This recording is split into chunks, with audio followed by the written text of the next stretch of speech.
Hi, good afternoon. I'm back again. I am really sorry I disappeared when I was doing this morning's video. So hopefully this time I'll not disappear, but if I do and you can't hear me, you can let me know. So this morning I was talking about balance. So having good balance means that you, excuse me, that you can control your body's position while you're moving or while you're standing. And balance is affected by your three senses. So it's affected by your sight, your touch, and it's affected by sound. And I felt this recently with sight. As you can see, I've got my specs on just now. So I recently got these, and when I just got them the first day, it really affected where I felt my body parts in time and space. So I'm slowly getting used to having my new specs.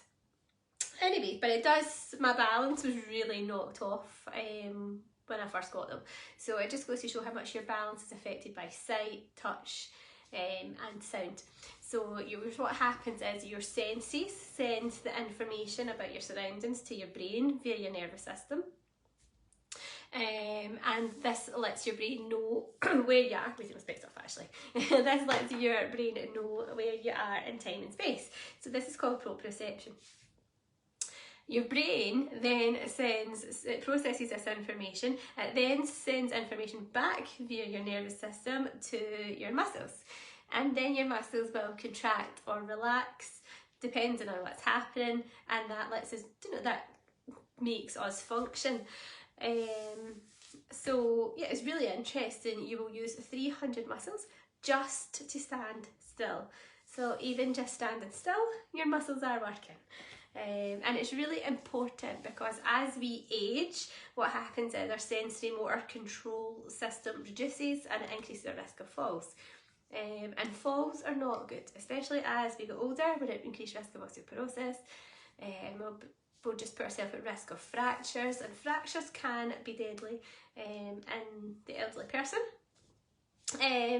So yeah, what we want to do is we want to work on this now. We don't want to work on this further down the line. If you are further down the line, then that's great. It's never too late, but you want to work on this now.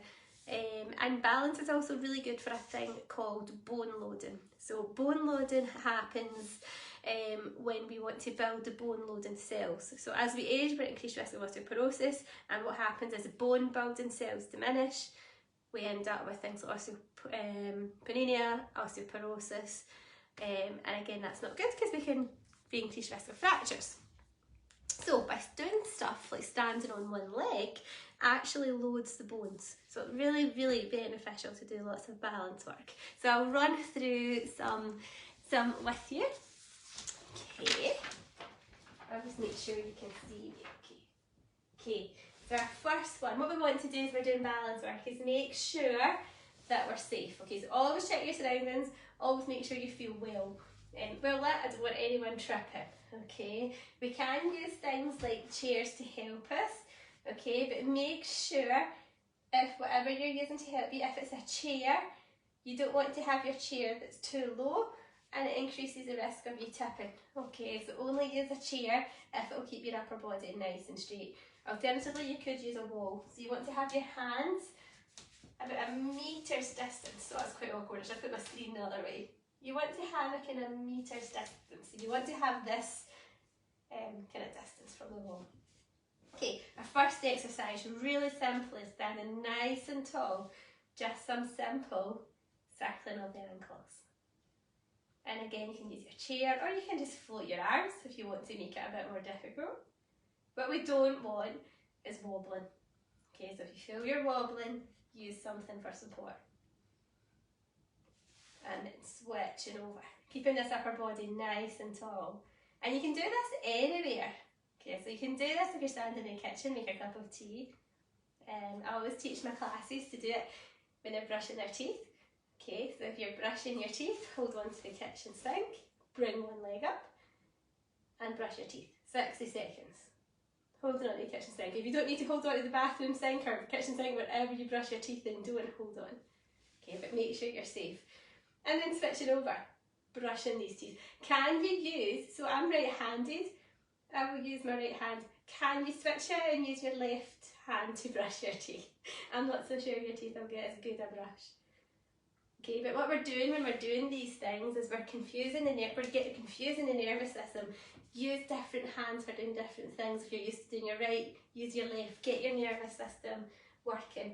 Get your coordination working. So as well as circling the ankles, we can bring these legs up. Time yourself. How long can you stand on one leg for? Okay, switching between left and right. And then what we can do is bring one leg back, one leg forward, one leg back. Keeping this upper body nice and tall.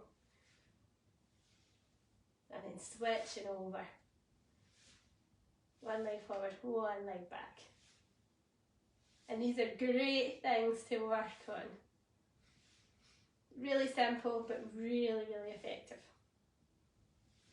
And you'll probably find this month within the group, I've done lots of chatting, and I've very much spent this month within the group as I would doing an introduction to Pilates. We're working all these things at the beginning. Fab. Okay, where's the next one on my plan? What else do I have? Heel raises. Okay, so I'm going to stand nice and tall. Or I can make it as difficult, okay, so I can bring these arms up on these toes, nice and tall. How long can I hold it for? Coming back down. Coming up on these toes and back down. Again, you can do this holding onto a chair if you want to, or a wall. You can have your hands on the wall. Coming up on your toes. And then back down. Up on your toes. And then back down. Just make sure you take a nice big breath in and out.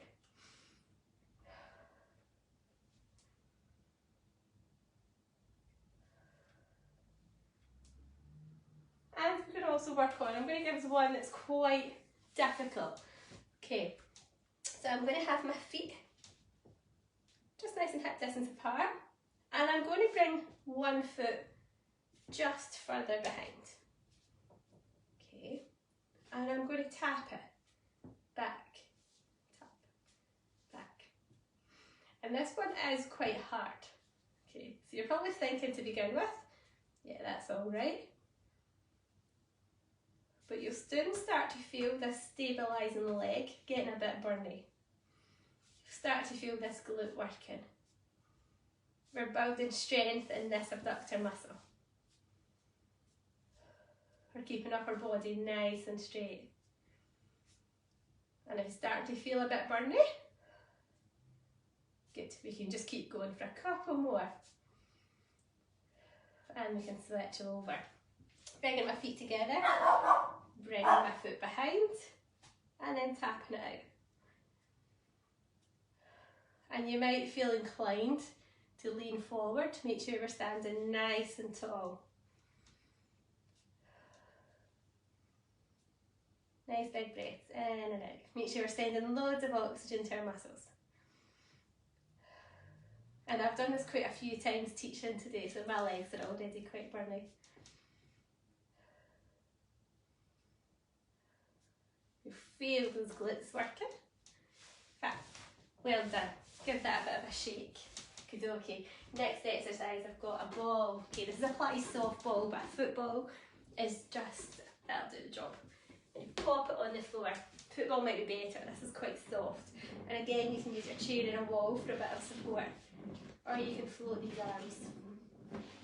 And I'm making nice big circles. Oh, even I'm wobbling today.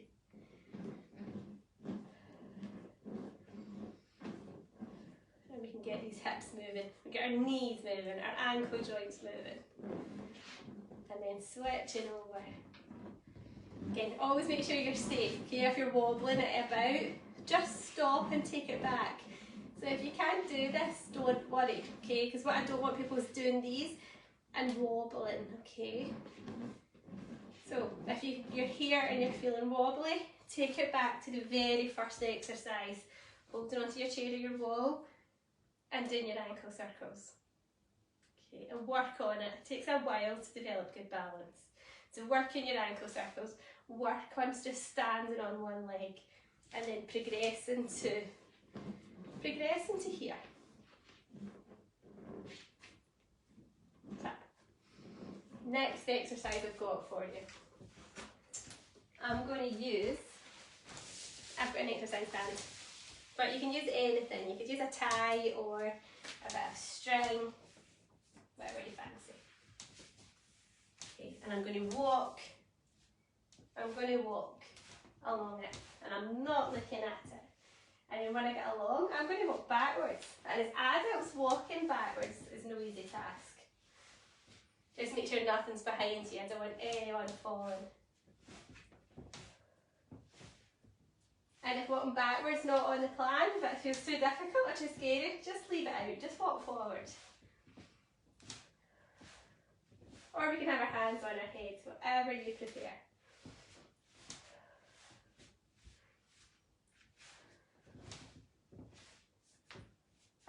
So these are all our balance exercises that we can work on. You can over time make them a bit more difficult, but I think that's enough to be going with. As I say, always have your chair with you if you need a bit of support, kitchen worktop or a wall for a bit of stability if you find you're wobbling. Okay, so wobbling's not good, what we want is stability. Okay, so we're building stability and strength and improving our balance. Any questions, you can let me know. But hopefully this time that's recorded. See you all later.